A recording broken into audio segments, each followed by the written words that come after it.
kesehatan.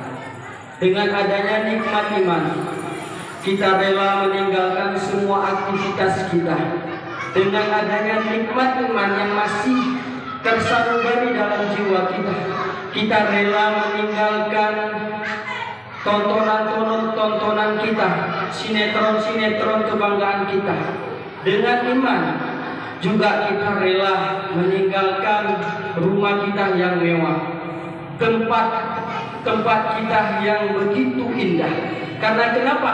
Dengan iman itu masih ada dalam diri kita. Hari ini banyak sanak saudara kita, kaum kerabat kita, tetangga kita yang mereka tahu bahwa iman ada, tetapi sudah tipis dan jauh dari mereka. Maka mereka lalai dengan dunia mereka, mereka lalai dengan aktivitas mereka, mereka lalai dengan kegiatan mereka. Karena kenapa? Iman itu sedikit telah berkurang. Kita berdoa kepada Allah, semoga kita mati dalam keadaan iman dan meninggal mengucapkan kalimat la ilaha illallah. Karena sesungguhnya apabila kita nanti meninggal atau mengucapkan kalimat la ilaha illallah di akhir hayat kita, insya Allah surga dalam nanti kita. Itu semua tidak akan semudah itu. Tetapi dengan iman kita, dengan kebiasaan kita untuk selalu melaksanakan sholat 5 waktu sehari semalam, itu salah satu kunci apabila kalimat la ilaha illallah itu akan terucap di akhir hayat kita. Kita tidak ingin berharap di akhir hayat kita mengucapkan kalimat la ilaha illallah, tetapi kita enggan mendatangi masjid untuk melaksanakan sholat 5 waktu sehari semalam. Kita ingin meninggal atau wafat dalam keadaan husnul khatimah, tetapi kita enggan untuk melaksanakan sholat 5 waktu sehari semalam. Kita enggan mengucapkan kalimat la ilaha illallah, kita enggan mengucapkan kalimat-kalimat tauhid, tetapi ingin kita, salah satu yang keinginan kita di dunia ini adalah ingin meninggal dalam keadaan husnul khatimah. Bukan kita ingin dapat mobil yang mewah, bukan kita ingin dapat rumah yang mewah, tetapi yang kita ingin adalah husnul khatimah. Tetapi itu hanya ucapan kita. Yang sangat anehnya hari ini, saudara kita, tetangga kita, orang tua kita telah meninggal dunia, kita doakan semoga husnul khatimah. Itu sudah terbagi. Sebenarnya doa husnul khatimah itu kita sematkan kepada saudara-saudara kita sebelum meninggal.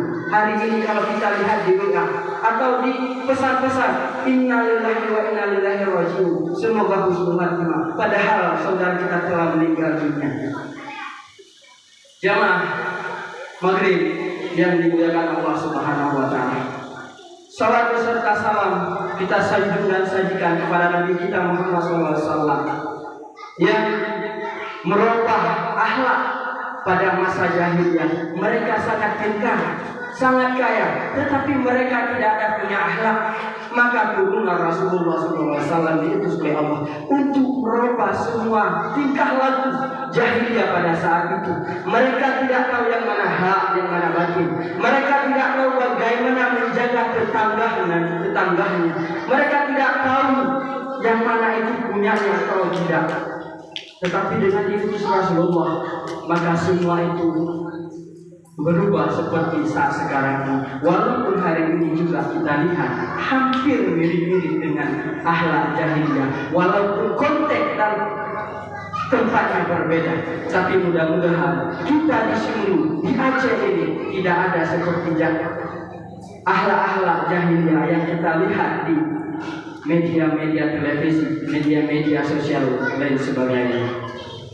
Jamaah maghrib yang dimuliakan Allah Subhanahu wa taala, izinkan kami untuk menyampaikan kata-kata takzim kami kepada pengurus BKN Nurul Huda Desa ini. Pada kesempatan ini mempercayakan kami untuk menyampaikan tausiah yang kami sampaikan semata-mata untuk diri kami, untuk introspeksi diri kami, bukan untuk kepada guru-guru kami. Di depan kami ini, guru-guru kami banyak para ulama, para ustaz-ustaz. Tetapi kami berdiri di hadapan Bapak Ibu jamaah maghrib yang dimuliakan Allah ini untuk mengintrospeksi diri kami, bagaimana kehidupan yang sebenarnya. Jamaah maghrib yang dimuliakan Allah Subhanahu wa taala, untuk mengulang-ulang kaji dan mengingatkan kepada kami sendiri tentang bagaimana anjuran berbuat baik kepada tetangga kita. Hari ini kami pribadi satu dinding dengan rumah kita sendiri. Jangan kita saling berbuat baik, kenal saja tidak. Padahal Allah telah menekankan dalam surat An-Nisa ayat 36 yang artinya, sembahlah Allah dan janganlah kamu mempersekutukannya dengan sesuatu pun, dan berbuat baiklah kepada kedua orang tua, kerabat, anak-anak yatim, orang-orang miskin, tetangga yang memiliki hubungan kerabat, tetangga yang bukan kerabat, teman sejawat, ibnu sabil, dan hamba sahaya. Sesungguhnya Allah tidak menyukai orang-orang yang sombong dan membanggakan. Dalam surat An-Nisa ada satu poin, kita berbuat baik kepada tetangga. Bukan hanya tetangga itu karena saudara kita, bukan hanya saja kita berbuat baik kepada tetangga karena seakidah, tetapi di sini tetangga yang non-muslim juga kita dianjurkan untuk berbuat baik. Al-Kisah, salah satu kisah pada masa sahabat Rasulullah, dia bertetangga dengan Yahudi. Pada saat itu Yahudi membuang kotorannya kepada tetangga yang muslim itu, tetapi tetangga muslim tadi tidak pernah membalas kejelekan keburukan Yahudi tersebut. Setiap pagi umat Yahudi itu membuang kotorannya ke dalam rumah tetangga muslim tadi. Tetapi sang sahabat tetap selalu, akhirnya yang tidak ada punya kesabaran rupanya umat Yahudi tadi, bukan tetangga muslim itu. Singkat cerita, Yahudi tadi suatu ketika masuk Islam. Tapi hari ini kita, jangankan perbuatan seperti itu, hanya kita melototi orang yang kita tidak kenal, kita sudah emosi, marah-marah, malahan kita ajak berantem, apa mau kamu? Dan yang lebih sedih lagi, sedikit aja kita senggol, seolah-olah kita mengajak dia berantem. Hari ini, padahal kita dianjurkan berbuat baik. Sholat kita, sedekah kita, haji kita, anak kita yang hari ini banyak hafiz-hafizah, anak kita hari ini hafal Al-Quran, tetapi kalau kita tidak berbuat baik, niscaya kita masuk surga. Sering kita dengar seorang pelacur yang menurut logika kita seorang pelacur itu jelas dan mutlak masuk neraka. Tetapi satu perbuatan baiknya sering kita dengar kalau ustaz-ustaz berceramah atau memberi nasihat kepada kita. Pelacur memberikan air minum kepada anjing. Kalau kita pikir secara logika, nalar kita tidak mungkin. Tetapi karena amal perbuatan baiknya dia membantu makhluk Allah, anjing. Maka pada ketika itu Allah nyatakan sang pelacur tadi masuk surga. Hari ini kita sering mendengar kita pada-padai berbuat baik. Subhanallah. Padahal dalam surat Ar-Rahman ayat 60 Allah menjelaskan yang artinya perbuatan baik itu akan dibalas oleh kebaikan itu juga. Kita hari ini menganggap bahwa perbuatan baik itu, kita berbuat baik kepada si A, kita berharap yang si A itu memberikan perbuatan baik itu kepada kita. Kita hari ini berprasangka begitu, padahal kalau kita berbuat baik si A, belum tentu si A itu akan kembali berbuat baik kepada kita. Malahan yang si A tadi akan sebaliknya. Tapi ketahuilah, yang kita berbuat baik kepada si A itu, nanti si Z tadi akan berbuat baik kepada kita. Janganlah kita anggap berbuat baik itu tidak ada gunanya. Perbuatan baik itu salah satu tolak ukur menuju kita ke pintu surganya Allah. Sesuai dengan cerita seorang pelacur dengan anjing tadi. Jamaah Maghrib yang dimuliakan Allah Subhanahu wa taala. Ancaman bagi kita umat muslim atas sikap kita terhadap tetangga-tetangga kita. Bahwa ifahu wa man ya Rasulullah qala qila wallahi la yu'minu Allahu la yu'minu. Demi Allah tidak beriman. 3 kali Rasulullah bersumpah. Demi Allah tidak beriman. Demi Allah tidak beriman. Demi Allah tidak beriman. Rasulullah bersumpah pada saat itu. Maka pada saat itu para sahabat bertanya, siapakah itu wahai Rasulullah? Rasulullah menjawab, orang yang tetangganya tidak aman dari bawahnya kejahatannya.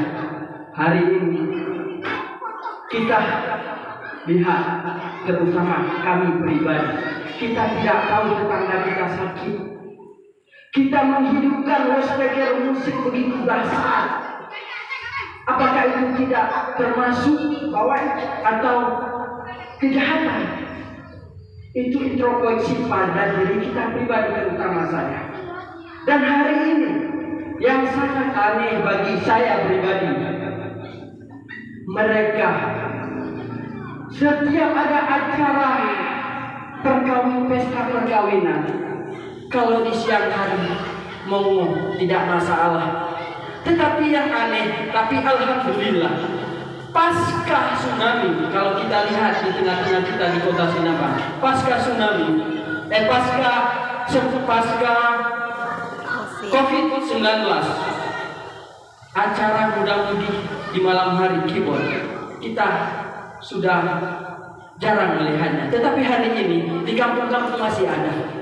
Yang sangat lucunya, sampai pagi mereka menyanyikan syair-syair yang begitu merdu bagi mereka yang menyanyikan merdu. Tetapi bagi orang-orang yang tidak mau mendengarkan bagaimana, hari ini mudah-mudahan introspeksi bagi diri kita. Kalaupun memang ada kemauan kita untuk melakukan atau membuat sebuah acara pesta di malam hari, berilah batas waktu, berilah kesempatan untuk tetangga kita. Walaupun itu malam Ahad, malam Sabtu, kita kira malam Ahad, malam Sabtu hari libur bagi bekerja di kantoran. Tetapi kita tidak semua orang yang kerja kantoran. Ada yang kerja di laut, ada di gunung, ada di sawah. Apa kita pernah berpikir itu? Ini udah jam 12 ke atas, suara volume keyboard atau musik kita terdengar sampai ke Lauhul Mahfuz. Subhanallah. Apakah itu termasuk dalam sumpah Rasulullah itu? Itu kembali bertanya kepada diri kita. Kalaupun nanti ada acara seremonial kita, mari kita hargai tetangga kita. Kita tidak tahu di malam itu ada tetangga kita sakit. Kita tidak tahu di malam itu ada tetangga sanak saudara kita dalam keadaan musibah.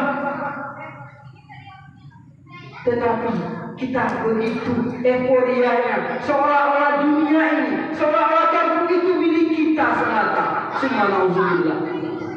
Padahal Rasulullah, Allah juga menyatakan dalam firman-Nya dalam surat An-Nisa ayat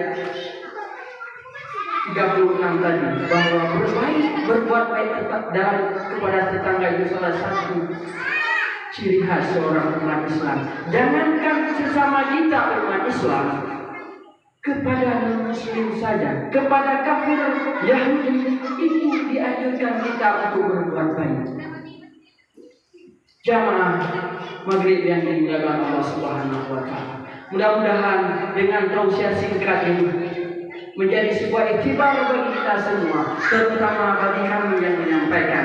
Mungkin ada penyampaian kami, kata-kata kami yang tidak sesuai pada tempatnya. Maklumlah kami manusia biasa dan dalam proses belajar. Maka daripada itu kami mohon diperbanyak maaf.